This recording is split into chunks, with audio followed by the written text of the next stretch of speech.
I was thinking about this. There's a fight, I think, in episode 2, which was fucking insane. And we didn't rehearse. This is very Berg. And we have one guy's black feet, unbelievable guy. And I kept using him because he's a great stuntman. And so Pete's like, you guys are going to fucking roll down this hill. And I want you to fight your way to the river. And then we'll cut. And then I want you to fight in the river. This is like maybe 28 degrees in that river. The safety guy is like, whoa, whoa, whoa. This is not cool.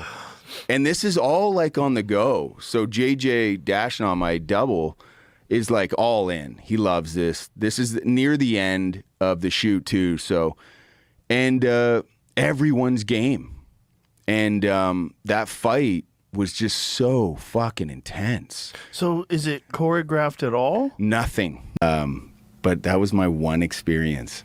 But I did go with my bro loves hunting. And we went out in Montana and there's on a friend's ranch and into the backcountry. And he was bow. And I love tracking animals for photography. So it's the same thing. Watching the wind. Getting up fucking before light hits, just getting deep. You're way up there too. Mm-hmm. Calling, all that kind of stuff. And it's just so fun. And once you get in tight, your adrenaline's just buzzing. And we had eyes on this like big boy. And so then I'm doing he's like working his way up the mountain, up this pass. And I'm doing the antlers against the tree and then the antlers and getting it angry, getting it worked up. And it starts bugling even more. And you're like, I'm not even taking the shot. And I'm like, this is fucking legit. And he pulls his fucking mask down and he's like getting into it. I see him like army crawling up there. Missed. But we had a blast. It's more of like a bonding experience, man, than anything for us. But it's a very intense experience, especially it really is because they scream and truly the sound like gives you goosebumps. It does, especially when you're close to them. Yeah, and it just goes through your body. Mm-hmm. It shakes you. Yeah. There's nothing like elk. I know. American Primeval was fucking awesome, dude. Thanks, man. That show's so good. I started watching it with my wife, but she's like, "Nope, gotta go." Too much. Man. She can't handle. It's a lot. Things get intense. That's a fucking intense, but also probably super accurate. Yes. Like one of the most accurate representations of what life was probably like in the West back then. Yeah. Yeah, I learned so much on that, man.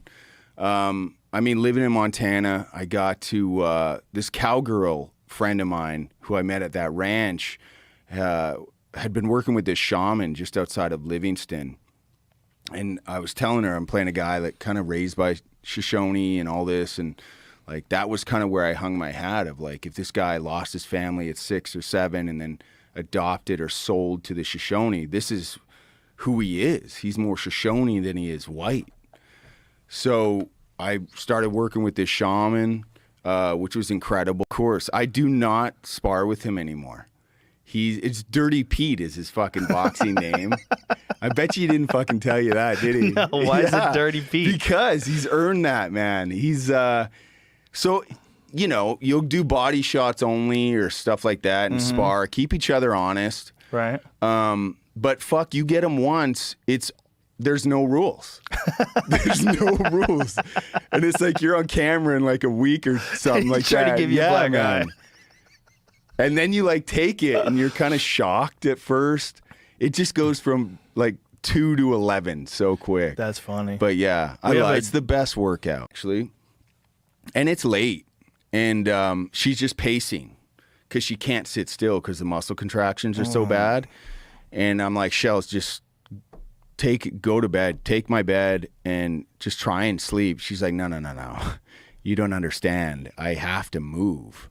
And so she tried sleeping, laying down. Muscle contractions are so bad. She fell off the bed. And I'm like, okay, let's go for a walk. And the beauty of our relationship and what I think was a huge factor in getting her clean was the transparency. Like, you gotta fucking be real with me. Tell me when you used, tell me how often, like everything. And she did, which is so tough to hear. And so we ended up, walking down Abbot Kinney at 3 a.m. and no one's obviously out there. And we just did this crazy walk and talk, and I'll never forget it. And it's just heartbreaking.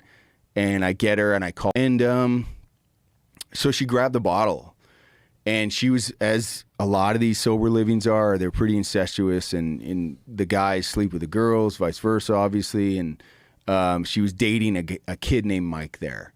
And so she went to that part of the house and said goodbye to Mike. And to this kid's credit, he was like, that's a little weird. You didn't say goodnight, you just said goodbye.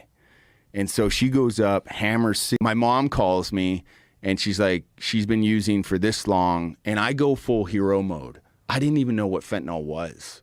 Really? Yeah, I didn't. This is right after True Detective. I really wasn't exposed to it. I knew heroin, of course. So what is this, like 12, 13 years ago? How yeah, right in there. Whenever the end of... You didn't know what fentanyl was? No. Wow. I knew like with the SEALs, they had fentanyl patches for the pain. Mm-hmm. And then, of course, like, but that's really all I fucking, if that. Like, obviously, I educated myself on it after, and it's 20 to 25 times worse than heroin. It's a deathbed drug, puts you to sleep. And so I got this call, and I'm like, I'll get her sober in 2 weeks, and we keep your money. 2 hours in, gone. I get a call. Yeah.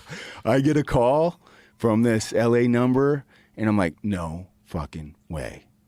Okay, there's 30 grand gone. I'm going to find another one. She went to another one, little better, cool. Yeah, I got twice a week. 2 days later, she runs again. So I'm down $65K in 3 days. And I'm like bleeding cash. And then and then no joke, Mark Simos, the sniper SEAL, grabs my fucking shoulder. And he's like, boom.